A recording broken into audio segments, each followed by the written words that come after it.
Welcome back to Prison Yard TV, where we keep it real, we keep it authentic. Today, you guys been asking for this guest for a long time. I finally got a hold of him. Well, actually, he got a hold of me. And if you already haven't hit that like button, hit that like button. If you haven't hit that subscribe button, hit that subscribe button. With no further ado, we're going to bring on Teardrop right now, my homeboy from my neighborhood. I know you guys got questions for him. So here he is, Teardrop. I want you to tell the people, tell my viewers where you're from, where you're at, what you're doing with your life now, and how long you've been incarcerated. Okay, how you doing, man? My name is Teardrop. I'm in Salinas, and right now I've been doing a little artwork, drawing, staying focused, trying to get a business off the ground, breed these dogs. Just basically staying busy, staying in tune with the homies that's worthy, and trying to stay afloat. How long have you been in jail? Can you hear me? How long have you been incarcerated? I've been down 28 years. 28 years. 28 years. So during your time of incarceration, what have you done to better yourself? You're breaking up a little bit. You said during the time of incarceration, what have I done to what? To better yourself. What have you been doing while you've been incarcerated?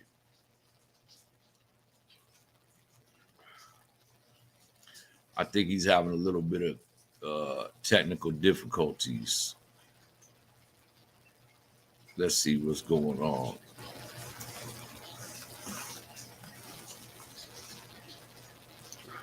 We'll call him and see what's happening. I know a lot of people been asking for this interview, and I don't know what's going on his end. He probably don't have a. Yeah, but you came off the screen. Yeah, I'm trying to get back on. It just went out. It's like the internet went out. Okay, try to hit the link again and come back on. Yeah, it's moving real slow. So, do you have bad connection where you're at? Well, it's just good. Yeah, it's good at night. Like at night, it works perfect. But during the day, so many people. Okay, so it's going back into the studio. Okay, let me see if I can bring you back on here.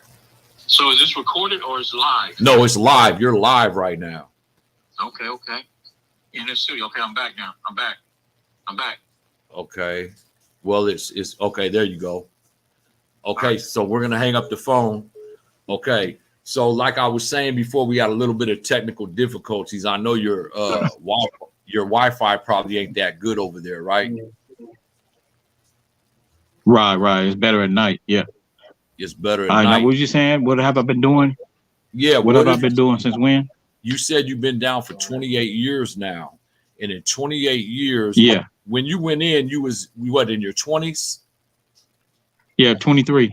23 years old. So you've been at 23, 31. You're 51 now. So my channel 50, just turned 52. Oh, 52. So my channel, if you haven't been watching, is geared towards saving our youth from having to go to prison and joining gangs and going through the stuff me and you went through. And I don't know how comfortable. Right. I don't know how comfortable you are with talking about your case. We don't want to really get into your case, but we do know you're in jail for a murder, right? You've been incarcerated for 28 years. Do you have a life sentence?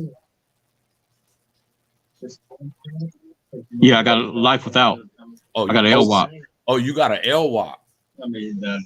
So what do you have to do in order to get that LWOP taken off of you for you to have potential in coming home?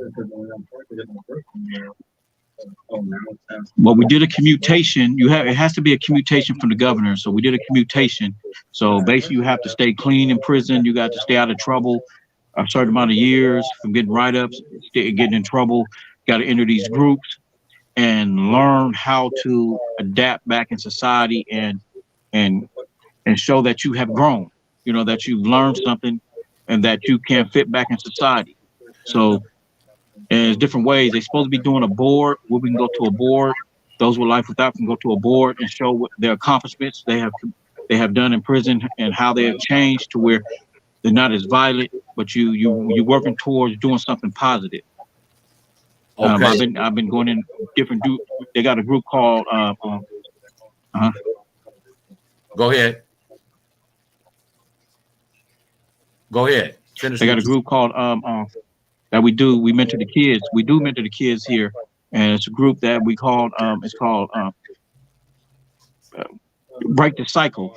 And the kids come in, we give them a tour of the prison, and we talk to them and let them know why we came to jail. Everybody pick a subject to talk about, and we kind of educate the youth about it's not fly. You out there trying to be fly, thinking it's cool to come to prison. This is what prison is really like. It ain't all what you see on TV and all that. It's not built. It's not that. It's real.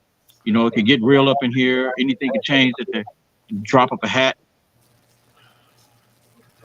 So you've been in jail 28 years with that LWOP. And for my viewers that don't know what an LWOP is, LWOP, and he's not the only one from our neighborhood that has an LWOP. Our homie G-Man has an LWOP also. Right. And an LWOP means life in prison without the possibility of parole. And there's certain things you can do to get the life without the possibility of parole taken off. And what he's explaining is you have to show not only the Board of Prison Terms, but you got to show the governor of California that you have been rehabilitated and you might be eligible to get out on parole. And that's a hard burden to live with. Right. That's a very hard burden to live with every day, with an LWOP hanging over your head. And we're having technical difficulties again, but I wanted to let my viewers know that when you have an LWOP, that's like the next. The only thing worse than an LWOP is being condemned, being put up on death row. And let me bring them back on. All right, you're back on. I'm gonna take you off here. Oh wait. Okay, you're back on. So I was telling my viewers basically what an LWOP means, man. Yeah. And I know it's hard because you're married, you got a wife, and right. Your wife. So your wife's actually on this journey with you. And I've been knowing you for a long time. We was in DVI together. Right. Yeah. See. Go ahead.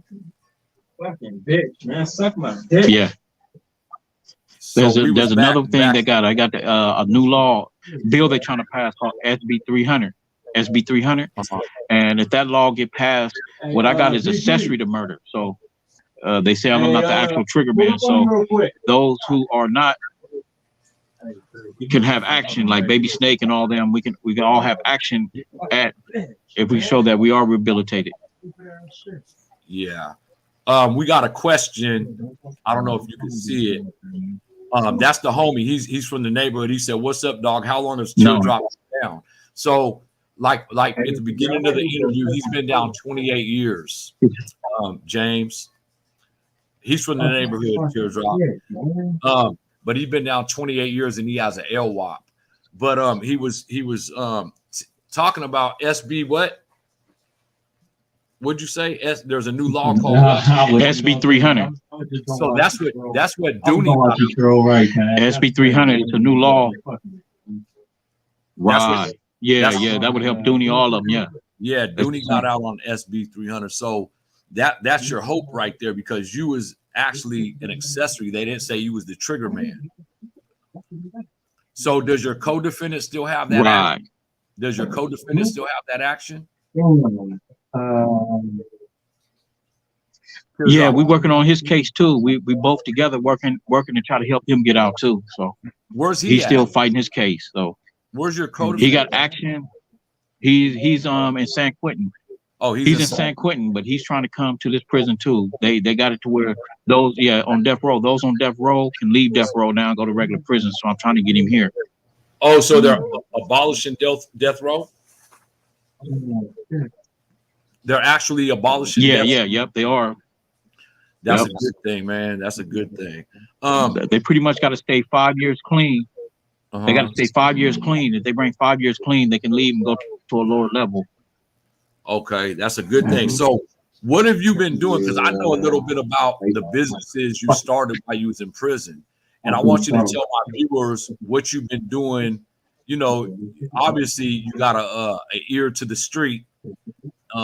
You're online with me right now. So what have you been doing from in there to be lucrative, to make money? What have you been doing in there to really take care of you and your family, man? Because I want to help you promote your business right now. Well, the main thing is I do portraits. I do artwork. Yeah. And I do duplicates of artwork, you know, and maybe you can take some of my artwork and put it up online. They can see some of my work. But yeah, I do artwork. We try to sell copies. We do artwork for people. I got my own site for that too. Okay. I'm breeding dogs. Yeah, that's what I wanted to touch at. So a lot of people out here are into dog breeding, and they're breeding Frenchies. In English bulldog. Right, that's what I got. What do you have? You have Frenchies? Yeah, I got 2 girls and 1 boy, and I already had my little first litter. So that's the main thing. That's just for out there on the streets. Yeah, and in here. So you've been breeding dogs while you've been locked up. And here you make. Go ahead. Right. In the last 5 years. In the last 5 years, I've been breeding dogs. Yeah. And you've been selling them too, right? Right. Yep. Okay. So there's a little delay on me when I talk. You don't hear me right away. And there's a question on there. I don't know if you could see the question. He says, "Bro is in the joint." Yeah. Big Gritter. He's in the penitentiary right now. And this interview is live from California State Prisons penitentiary. So a lot of viewers been asking for this interview, man. They've been asking for me, when's Teardrop coming on? Because I posted our interview a couple months ago, and there's been some technical difficulties. You couldn't really log in with me at the time. There's been a lot of controversy going on in the prison you're in. We're not going to tell my viewers what prison you're in just for safety concerns, because you are online with me live. Right. But I do want to state one thing. Right. If you guys want to buy any of his Frenchies, I'll put up a link. He does have what's your bloodline? What's the bloodline to your Frenchies? Fawn, blue, with a gray and white, and fawn and white. You got a gray and white and fawn. Are they females or males? The females are gray and white, and the male is beige and white. You got a fawn and white male. Okay. The white patch. You got the white patch in the front, but the whole beige with the white patch. I got pictures of them. You sent me pictures of them. So what I want to do is I had now my channel, you could become a member on my channel, and it's cost $3.99, $9.99, $24.99, or $49.99. And if you guys become a member of my channel, I'll have some of his artwork on there. And if you guys want to buy his artwork, he sells you do portraits, right? You do family portraits? Yeah, that's what I specialize in, portraits. Yeah. Yep. Okay, so what I can imagine how good they are. Do you have any on hand right now? I got some pictures I can show you. Yep, right now. Hey, get one of your portraits now. Let's see your artwork, man. I never seen your artwork. I seen the pictures of your puppies you're selling, though. Like I said, man, this cat been in jail for 28 years. I've been knowing him for 40 something years. And it's sad that someone got an LWOP and had life without the possibility of parole. That's something that's a hard pill to swallow, man. Okay. This is one that me and Tiny Loke did together. I don't know if you can see it, but he wrote a poem. He did a poem called "That Black Woman." So I put a gang of black women faces on there. No, his mom and my mom included. Back it up. Called "That Black Woman." I don't know if you can see it. No, the light's making it glare. The light got it. Okay, wait. Let me see. No, what I'm gonna do? No, we're gonna do this. Teardrop. Look, This is what we're gonna do.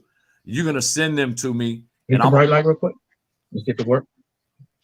Hey, Teardrop. Would that work better? That better? Oh yeah. Bring it up closer. Yeah. Nah, you really can't. Okay, I can see it a little bit better now. So look, that black one. Yeah, I can see it. Oh yeah, that's good shit right there. Okay, look, what we're gonna do. When I did a Kobe Bryant and Ruby Stutter. Oh, that's fat. Hey, what we're gonna do, Teardrop, is after we're done with this interview, what I'm gonna do is you're gonna email me them portraits, and I'm gonna post them online if people want to buy duplicate copies of them. I know you don't want to sell the originals, so we'll put duplicate copies up there, man. What I want to ask you is, 28 years ago, you caught your case. You caught a murder case 28 years ago, right?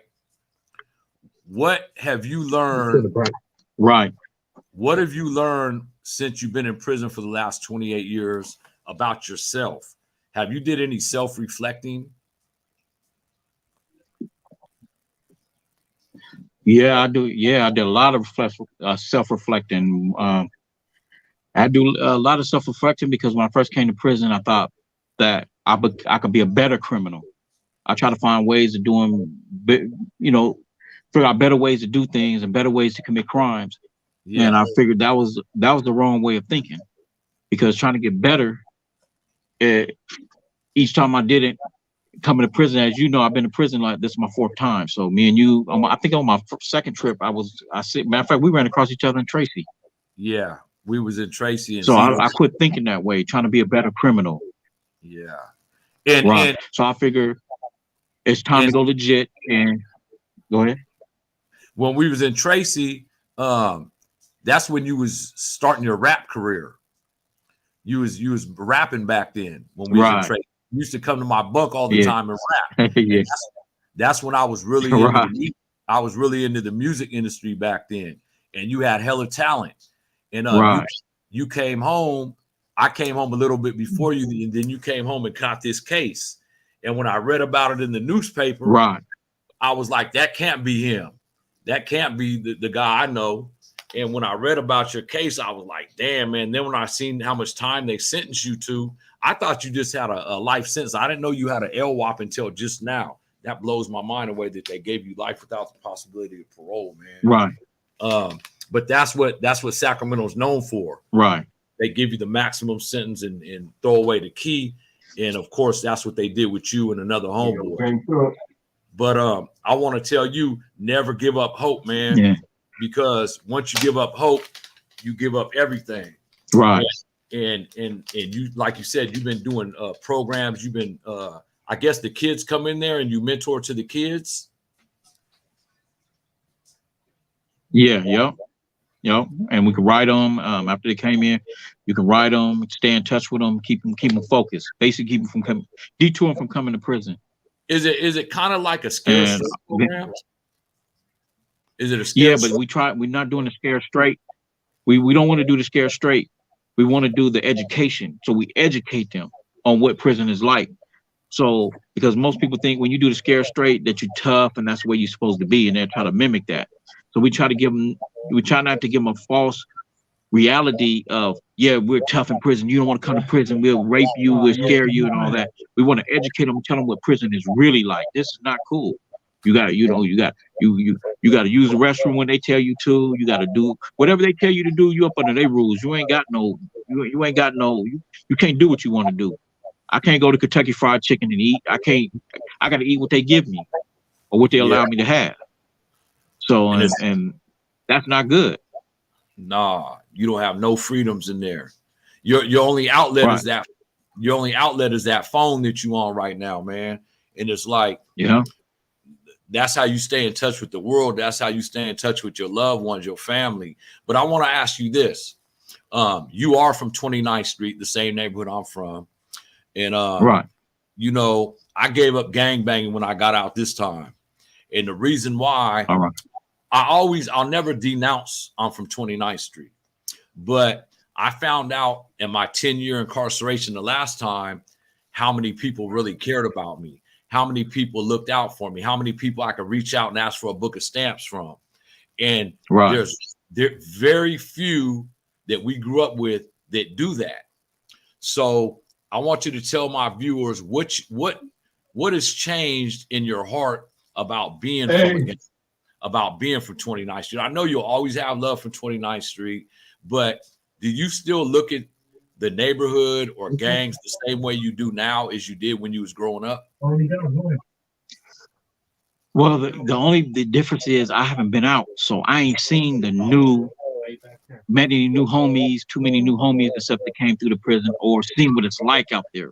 But from what I heard, it's nothing like from when I was out there. You know, nothing's the same. And a lot of homies that I used to hear from, you don't really hear them no more. They doing different things. Nobody's really on that same path that we was when we was young. And I know I can't have the same mind frame when I came in young. I can't think and do the same thing when I was 15, 16 years old. I'm a grown man now. So I got to do grown man things like start me a business. So I got to think different. So as far as being from the hood, you know, I got to do what needs to be done, but I also got to survive. I gotta be me. I gotta be who I am, and I got to build something. So trying to do the same thing, doing stupid stuff, putting in work for stupid stuff, and putting down demos. I done put down a lot of demos. So now I gotta put down demos to show that we can that we can be successful out there. You could come from the streets and still start a business and still be successful in life. You know, that's where I'm from. That's my background. That's my identity. But it don't stop where you can go, who you can be. So you have to grow up eventually. You have to sit down and really think and reflect on who you are, what you're gonna do, and grow up. And you gotta be a man. Yeah, man. So there's a question. Can you see that question? Mm-hmm. Can you see that on the board? Oh no, that's not me. He's from Oak Park. I know who he is. It's two of them. He's dark skinned. Yeah, I'm not that rapper. Nah, I know exactly who he is. He's from Oak Park. Yeah. Man, Teardrop. So if they open the gates for you right now, man, do you have a plan? Yeah, I do. I got a major plan. You know, as you know, I tattoo, so I tattoo on like thousands of people, and I built my talent up. And so one thing I want to do is open up a mobile tattoo parlor. I want to get a van, take everything up out of it, put tattoo stuff in there, and travel and tattoo on everybody across the states. I don't think no one has done that. I don't think no one's done that yet. No one has done that yet. Yeah, it'll be called Drops of Ink. So that's my plan. That's my plan. So my first year out, I want to get out. I want to work. I want to stack my money up and build. And while I'm doing that, I want to be building the van and then getting a nice crew. And then we travel and just do tattoos. And I want to do tattoos like for the homies and the people I know for advertisement, do it for free. Then starts a Drops of Ink magazine, tattoo magazine, so people can see the work. And then after about 2 or 3 months of doing that, then I'll start charging. Yeah. Oh, you're going to do it for free just to promote yourself. Right. From people I know, people who's all following me, people that's loyal. So that's what we did with AWOL Records, man. A lot of people don't know when AWOL Records first started out, we had, I think, 100,000 CDs printed up. And we went, they went, Sibo and T went to different high schools and they handed out CDs for free just to get his name out. And that's the best promo you could ever do for yourself, is give away free product. Right. Because once your name starts ringing, Teardrop, look at his tattoo, and you're giving away free tattoos. That's how you get your that's how you market. And I'm a genius when it comes to marketing, man. That was my whole that's right. Growing up, marketing. That's right. If it came from illegal substances to legal stuff, you got to know how to market shit. And once you got a good product, which I'm sure you do, I just seen your portraits right now. And like I said, I'm going to have his portraits up. If you become a member of my channel, I have the pictures of his dogs up. He got puppies for sale right now. He also got a lot of artwork that he's done. You got to think, 28 years in a prison cell. I can imagine how many drawings you have, man. You probably got thousands of drawings. And I hope you kept your originals. I know you probably sent some home to your wife, but if you kept your originals, I could have them printed up, or your wife could have them printed up, Yeah. and we'll sell your artwork on my channel. I'm in the business of helping homies out, man. And that's why I wanted you on here, because I've had so many requests, because I put your picture up a few months ago when I started this YouTube channel, and everyone keeps asking, when's Teardrop? When are you going to do the interview with Teardrop? And the reason why we don't have a lot of viewers right now is because this was a last minute thing. You called me today around 3 o'clock, and I wasn't expecting your call. And when you say when you told me you had a phone, I hurried up and rushed this interview because I didn't know how long you would have this phone or how long you would be available for this interview. So I didn't have a few days to promote this interview. So it was a last minute thing. But hopefully we could do a segment 2 on this. You know what I mean? Most definitely. Part 2 on this, man. And if you guys want to support him, definitely tap in. My Instagram's down there. I'm gonna what's your Instagram, Teardrop? LSG Frenchies. LSD? The LSG Frenchies. LSD. LSD Frenchies. D as in dog, yeah, Frenchies. And that's his Instagram. If you want to go on his Instagram and see his artwork or pictures of his puppies he's selling, you could go ahead and get on his. So I want to ask you a question, man. All right. And I only ask certain people this question, people that's worthy of this question. And it was asked to me by someone from Harlem when I was in New Folsom. And he's an older cat. He's way older than us. And he's been down since he was 17, and he's in his 60s now. His name is Big Bobo Floyd from Harlem 30s. And he asked me this question I'm going to ask you right now. Right. If you could go back, you're 52 years old now. At 52 years old, what would you tell the 18 or 16-year-old Teardrop at 52 years old? I would tell them, work on your education, build your talent, find your talent and focus on that. You know, find what you're good at and focus on that. Educate yourself. The education, people be thinking educate yourself in what interests you. See, you ain't got to get the education, say I went to college and do this. Educate yourself on what you like to do and how to get that done. Educate, and then everything else will come together on itself. But main thing just is education. Find your talent and focus on that and put your all into it. That'll be the best advice I can get to myself. Find what you love to do and go after it, right? Right. It's not work when you're doing something you love and getting paid for it.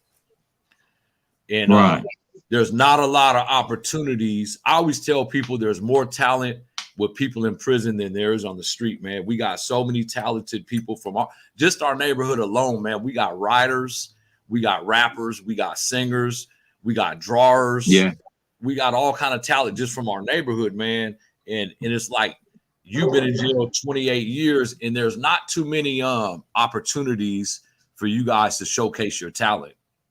And obviously, you found some things that you love doing, and that's tattooing in your artwork, man. And I want to help you get that out there, especially your artwork. There's a lot of. When I came home, that's what I was going to do. I was going to open. I don't tattoo at all. I don't draw, but I know a lot of people that tattoo very well, and that's what I wanted to do. But it seems like every time I go to open up a tattoo parlor, the people I want to do the tattoos end up back in prison. And it's sad, man, because there's a lot of talent sitting in them prison cells, man. And you're one of them people that's sitting in a prison cell, and you got a lot to offer society, and you're sitting in there with an LWOP. And it's sad that you got to be in there, not even knowing when you're dated. You're in a cell right now, and you don't even know what year you may get out. That gotta be that gotta be very stressful for not only you but your family. Not knowing if you're gonna come home this decade or next decade, you know what I mean? That's gotta be hard, man. I can imagine. I knew my release date, even though I fucked it off 3 times. I knew when I was gonna come home. And right now, you and Big G, man, you guys just don't know. You guys just don't know when you got your life is in the hands of the Board of Prison Terms and the Governor of California, man. How does that make you feel when someone else has your life in their hands?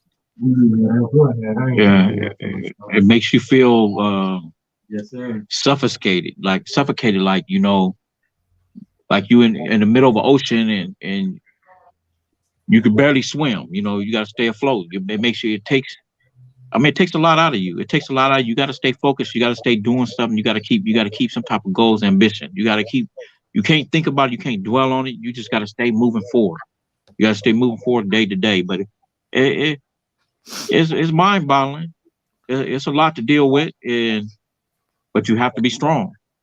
You have to be strong. So for my viewers, and that's what I do. For my viewers, since you've been incarcerated, what level institution have you been on?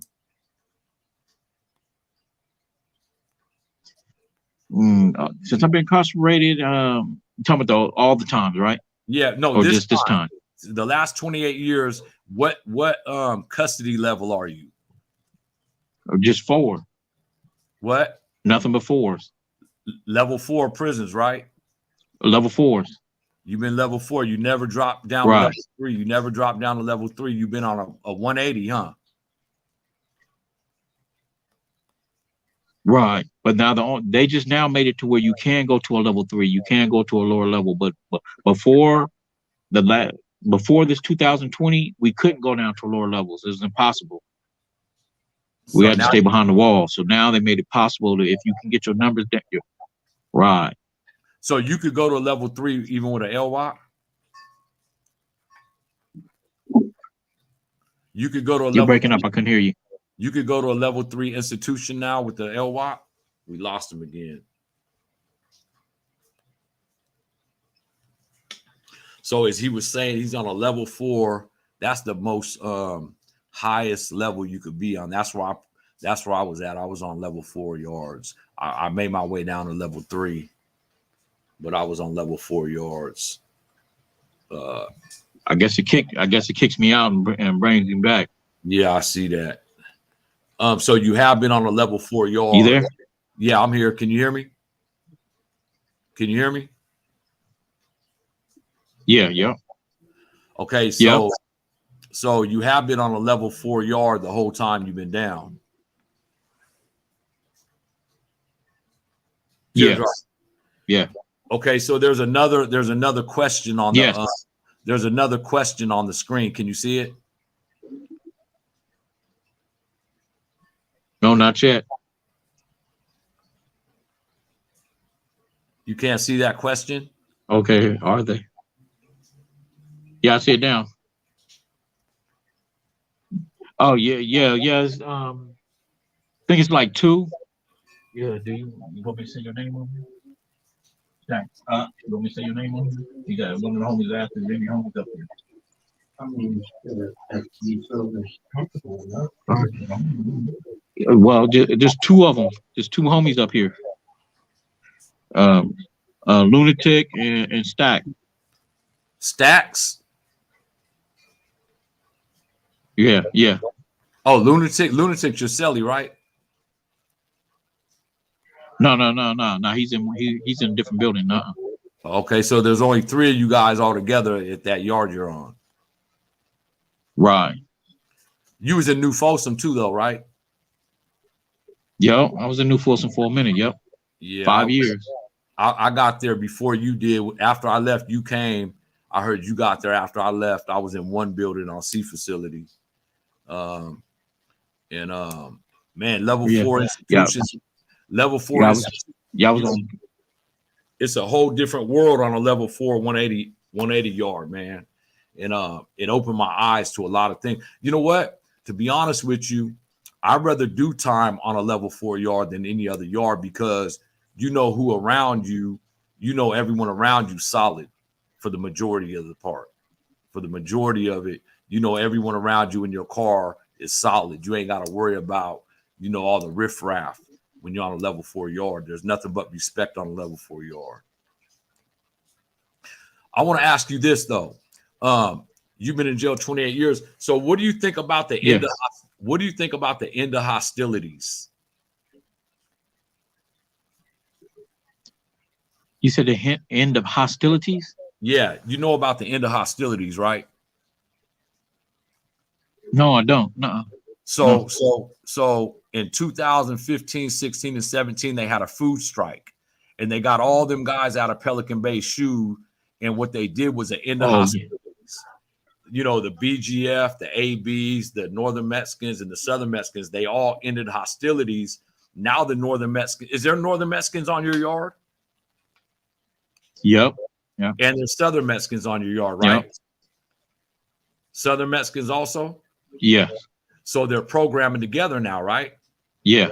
So that's into hostilities. What do you think about that?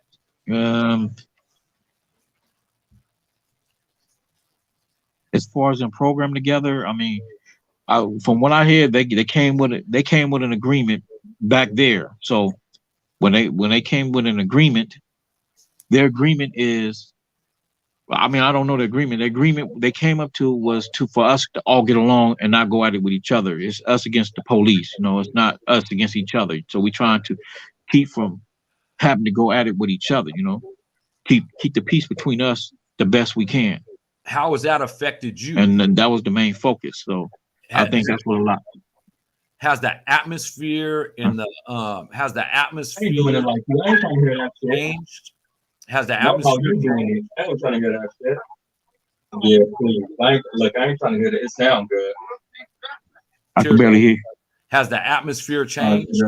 Laying down. Has the atmosphere?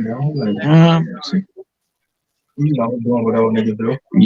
Yeah. Since they came, since they came out, I think the atmosphere has changed. And here,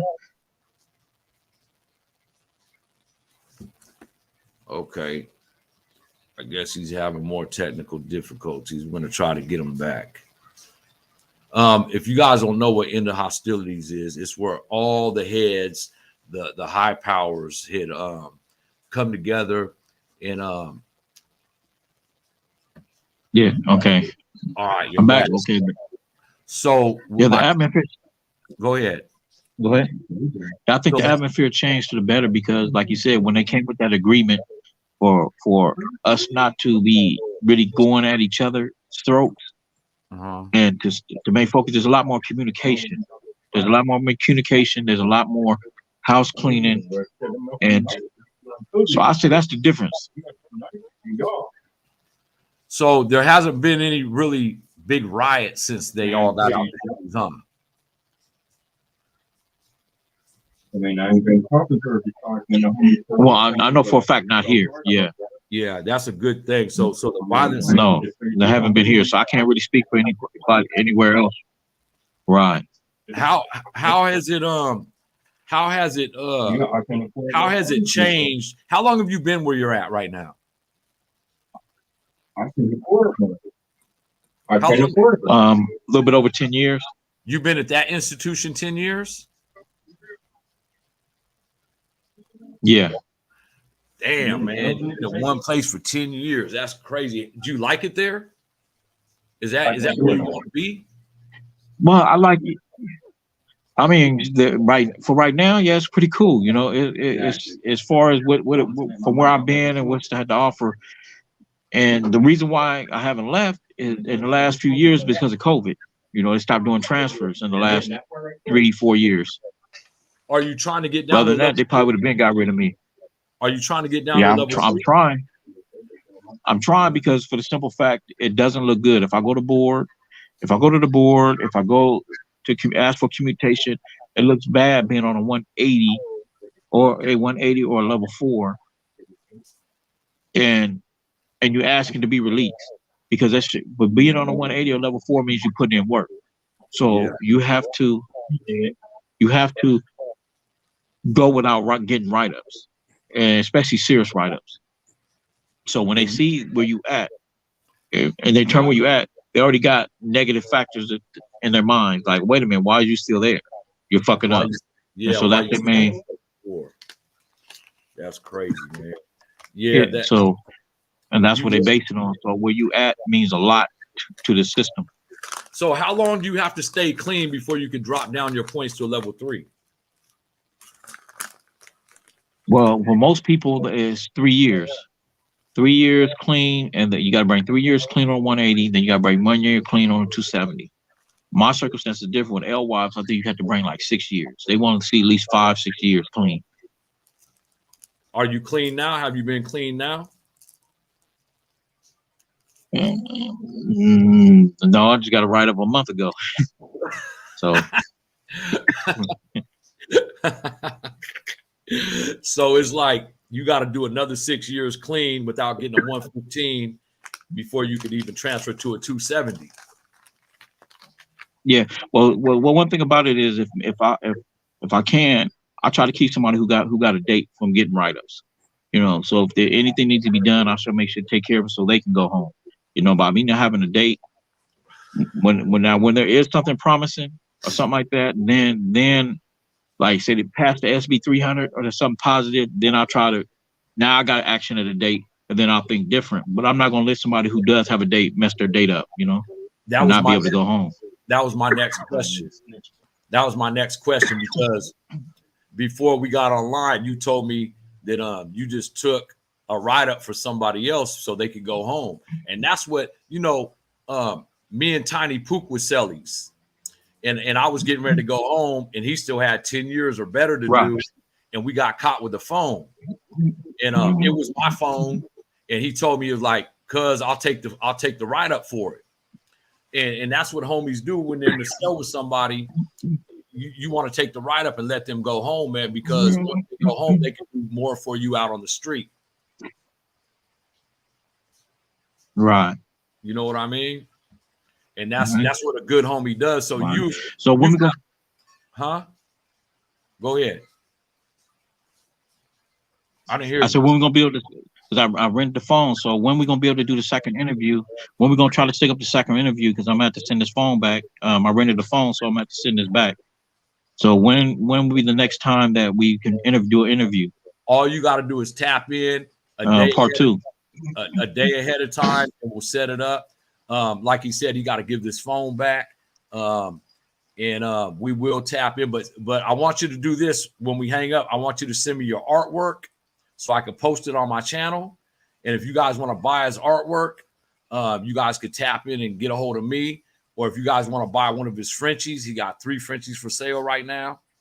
You got a lot of comments coming on the board, and I'll try to answer these comments for you once we hang up. But stay blessed, homie. I love you. We're going to end this interview now. We've been on 43 minutes. I love you too, man. Call me when you get a chance, Teardrop. All right, love you, boy. Okay, so that was Teardrop from my neighborhood. He's from 29th Street, Garden Block Crib. Like he said, he's been in jail 28 years, man, with an LWIP. I didn't even know he had an LWIP. A LWIP, like I was saying, is life without the possibility of parole. That means basically they sent you to prison and threw away the key. You're not coming home. But as he said, some laws is changing, so he does have hope. James, yeah, man. That's crazy, homie. I just found out right now, James, that he had an LWIP. I didn't even know that, man. Who's Jaime Gonzalez? Jaime Gonzalez, VGS 29th Street. What's up, Jaime? Thanks for tapping in. Like I was saying earlier, man, if you guys want to support this channel, become a member, man. It's $3.99 to become a member of my channel. And you guys will get things like prison art from all my homies in prison. They be sending me their artwork. I wrote 320 poems when I was in prison. I'll put up my poems. You guys will get my book for free. But go ahead and become a member, man. Stay blessed. I'm going to end this segment now because I got somewhere to be. Stay blessed. Tell the people you love them. And I'll catch y'all tomorrow. Tap in tomorrow for Mark Bowers, the author. Mark Bowers is going to be on here. I'm interviewing him at 7 p.m. tomorrow. So I'll see you guys tomorrow, man.